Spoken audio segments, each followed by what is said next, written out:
Olá, seja muito bem-vindo ao programa Viva Saúde. Que bom que podemos estar juntos mais uma vez conversando sobre assuntos tão importantes em relação à nossa saúde, nos conhecendo melhor, aprendendo mais sobre autocuidado. Isso é tão importante, não é, gente? Cuidar de quem amamos. Pois é, esse é o espaço aqui que a TV Assembleia disponibiliza para você, para a gente cuidar de você, cuidar da sua família. E é com muita alegria que fazemos esse trabalho aqui para você. E hoje, olha só, a gente já vai começar falando sobre um assunto extremamente relevante e que, além de ser muito relevante há tempos, é também um assunto que vem ganhando bastante as nossas mídias. Isso mesmo, por quê? Porque algumas personalidades bastante conhecidas foram acometidas com essa doença. Hoje nós vamos falar sobre câncer de colo retal. Pois é, você já ouviu falar sobre isso? Acredito que sim, pelo menos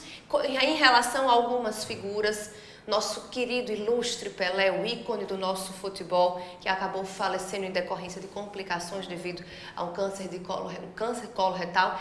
E também temos a nossa Preta Gil, que está passando por uma situação semelhante, enfim. Outros artistas que vivem essa situação e que estão partilhando, estão colaborando também com a sociedade, fazendo essa doença mais conhecida, e isso é muito bom porque nos aproxima, nos dá a oportunidade de conhecer um pouco mais e de aprender sobre ela. Por isso que hoje a gente vai conversar sobre esse assunto com o Dr. Fernando André, que está aqui conosco, vai nos ajudar a entender um pouco melhor sobre essa doença. Doutor Fernando, muito obrigada pela sua participação desde já. Eu que agradeço, tá? É um prazer estar aqui podendo falar sobre um tema tão importante e, como você disse, é um tema que vem ganhando as mídias, né? Então, quando acontece, né, o acometimento de pessoas famosas, acaba que traz à tona para a população em geral. E quando a gente fala relativo ao câncer de intestino, o câncer cólon retal, é importante a gente saber que é uma questão de saúde pública. Por quê? São cerca de 45 mil casos diagnosticados, casos novos por ano aqui no nosso país. Então a gente vê que é uma doença que tem uma altíssima incidência. Então, conhecer essa doença, conhecer esse câncer se faz muito importante. Então, quando a gente fala do câncer cólon retal, o que é que seria, né? Vamos tentar entender um pouquinho. O nome cólon retal, a gente está falando da região do intestino, tá? Então, todo o intestino grosso e da região também do reto. Então, a gente vai estar usando essas duas localizações, tá? A princípio. Como se manifesta, quais são os principais fatores de risco, acho que são tópicos importantes para a gente conversar.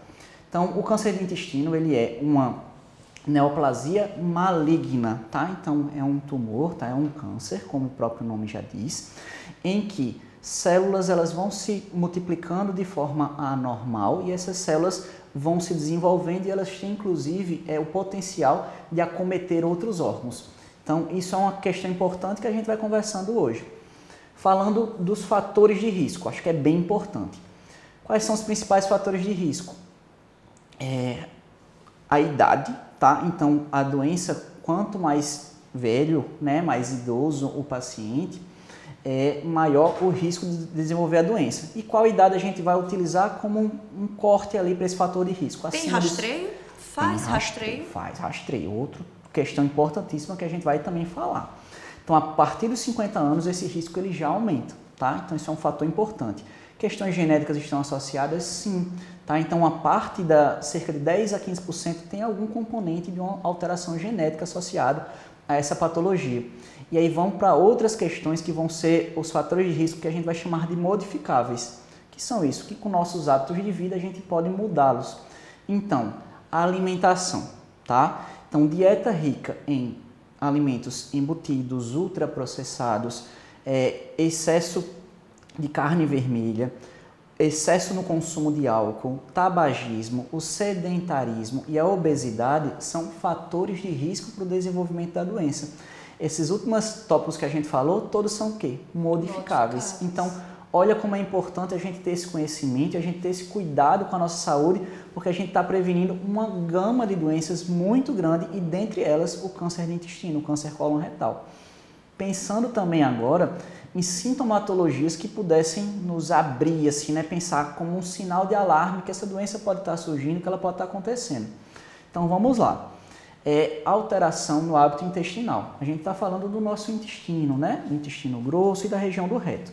Então, uma diarreia persistente ou uma constipação, né, que é o intestino preso, se isso vem acontecendo, se vai tendo essa mudança, isso chama atenção, demanda uma avaliação médica. O que é que a gente poderia considerar um ritmo normal do intestino? Ótima pergunta. Evacuação de quantos em quantos dias? Porque tem pessoas que falam, meu hábito é de 5 dias. É claro que isso também vai variar de acordo com o peso, de acordo com o consumo de alimentos, mas tem pessoas que acabam fazendo do hábito atípico como sendo o seu típico o e seu levando normal, isso como algo normal, né? E pode ser patológico. Pode ser patológico. Ótima pergunta. Então, assim, relativo ao hábito intestinal, como você bem colocou, ele é individual, certo?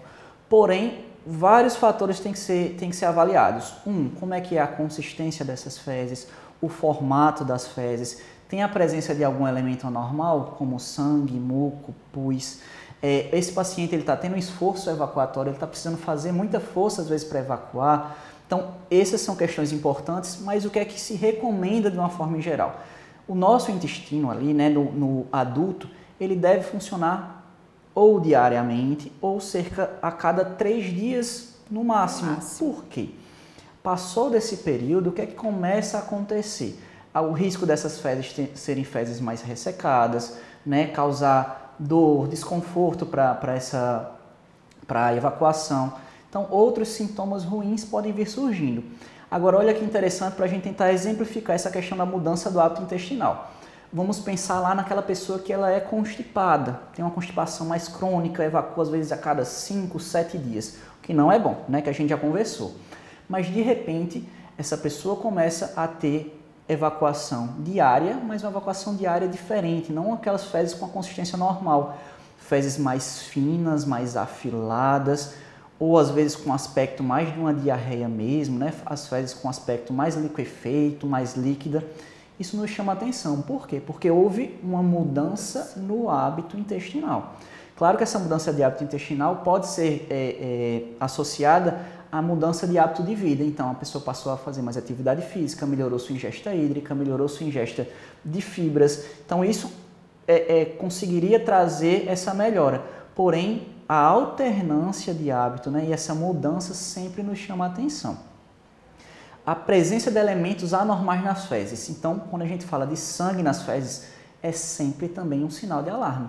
Ele pode estar presente desde causas benignas, como, por exemplo, uma doença hemorroidária, tá? Mas também ele pode estar presente em casos de câncer de intestino. Então, as fezes enegrecidas, mais escuras ou com odor muito forte, com presença ali de sangue, nos chamam também a atenção, certo? Então, também seria um sinal de alarme. E aí, puxando esse gancho, outra coisa que seria também um sinal que nos chama a atenção, a anemia. Todo quadro de anemia, a gente precisa fazer uma investigação. Mas o paciente, por exemplo, que tem um tumor, né, um câncer naquela região ali do intestino, que possa estar vindo até apresentar esse sangramento, ele pode estar tendo uma perda crônica desse sangue, né, que às vezes ele mesmo nem percebe. Então, uma anemia, por exemplo, ela precisa ser investigada e desde causas mais simples, como a causas mais complexas, como câncer coloretal, podem estar presentes, né, junto a esse achado de exame.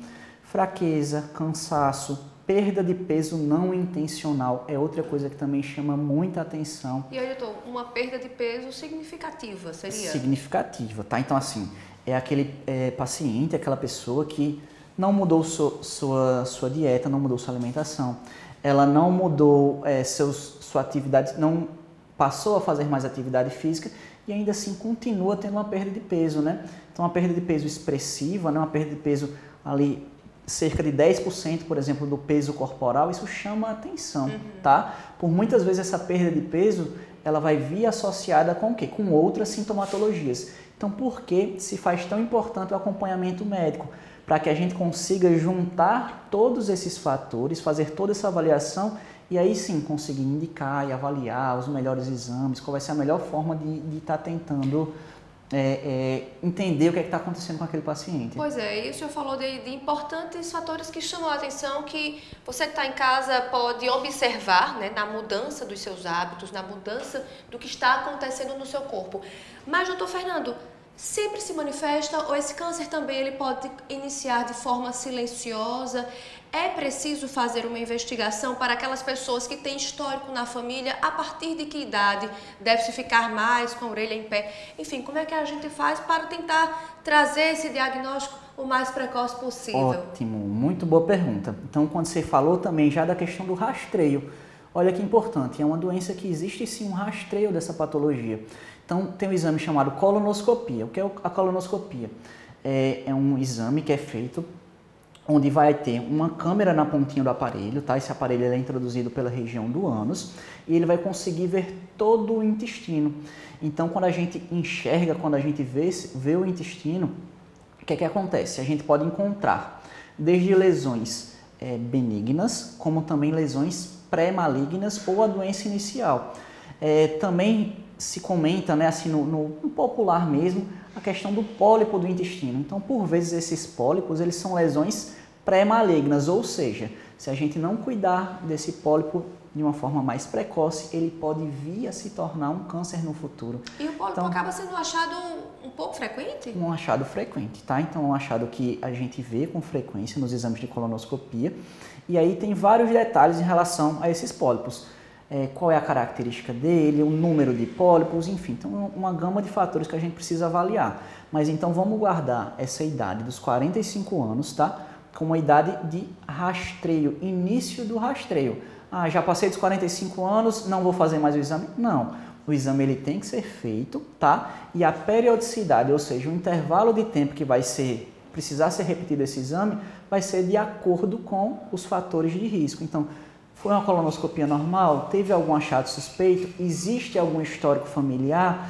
Então, tem que ser feita essa individualização, mas eu gostaria de ressaltar, ainda mais agora a gente que está no mês de março, né, onde existe mesmo uma campanha de conscientização relativa ao câncer de intestino, ao câncer coloretal, a importância do exame de colonoscopia, tá? Que tem essa indicação a partir dos 45 anos para a população geral. Ok, a gente vai a um rápido intervalo, mas não sai daí não, que daqui a pouquinho vamos continuar conversando sobre esse assunto com o Dr. Fernando. Vamos saber sobre tratamento, vamos saber sobre evolução, né, dessa doença. Então não sai daí que tem muito assunto importante ainda pra gente hoje. Até já!